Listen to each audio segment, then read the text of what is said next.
Jeigu šios studijos būtų patiekalas, tai manau labai tiktų lietuviškas cepelinas. Paprasti sprendimai dažnai yra teisingi. Tam, kad pagaminti cepeliną, reikia žinoti pakankamai daug žinių.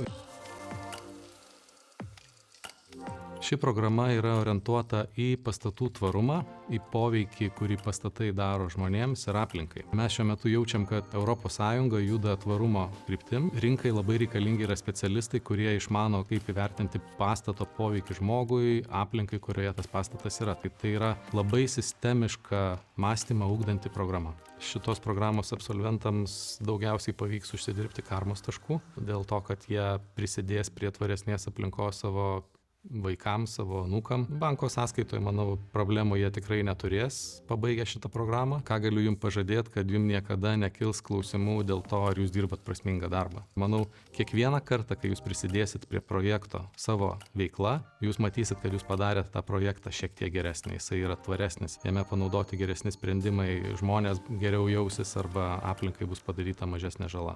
Manau, kad tikrai šitos programos absolventai ne tik save statybos sektoriui galės realizuoti, bet ir savo gyvenime panaudoti gausybę žinių.